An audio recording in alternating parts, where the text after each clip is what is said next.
What's up, everyone? Welcome to the December 8th edition of FanDuel Tournament Plays brought to you by BetMGM. I'm your host, Adam Scherer. You can follow me on Twitter at ShipMyMoney DFS. And we have a three-game NBA slate to look at tonight. As usual, we're going to look at 5 of the top tournament options using the Boom Bust tool on the Stokastic.com website. But first, we do have an offer for you from BetMGM. Click the link in the description below, sign up and make a deposit, place a real money wager, and receive a risk-free first bet up to $1,000. In addition to 2 free months of Stokastic Plus Platinum. Click the link in the description below to take advantage of this offer from BetMGM.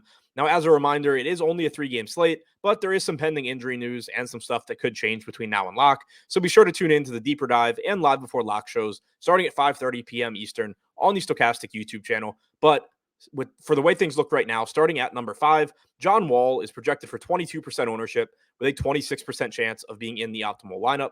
Wall is point guard and shooting guard eligible at $5,900. He sat out yesterday on the front end of a back-to-back, but he is available to play tonight. In the games that he has played with Paul George and with Reggie Jackson, but without Kawhi Leonard this season, Wall has averaged 1.14 FanDuel points per minute in 23.3 minutes per game. Number 4, Marcus Morris, 27% projected ownership and a 27% chance of being in the optimal lineup. Morris is $4,900 with small forward and power forward eligibility. In the games that he's played without Kawhi and with Paul George, Morris has averaged 32.1 minutes per game and 0.88 FanDuel points per minute. Sticking with the Clippers, number 3, Paul George, 41% projected ownership with a 42% chance of being in the optimal lineup. George has shooting guard and small forward eligibility. He's only $8,600. He played about 32 minutes yesterday, and he is available to play today while Kawhi is out. I expect that we get another 32 to 33 minutes from George, who has averaged 1.18 FanDuel points per minute in the games that Kawhi Leonard has not played this season.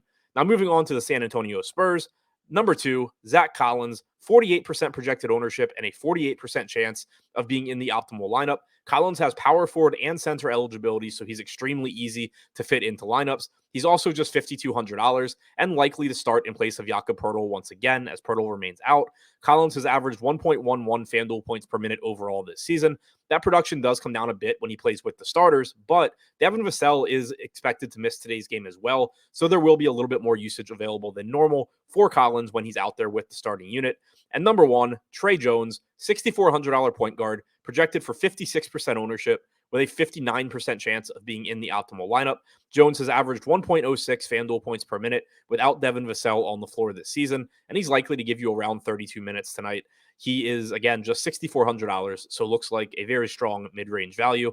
So to recap, the top 5 tournament options on FanDuel as things currently stand: number 5, John Wall; number 4, Marcus Morris; number 3, Paul George; number 2, Zach Collins; and number 1, Tre Jones.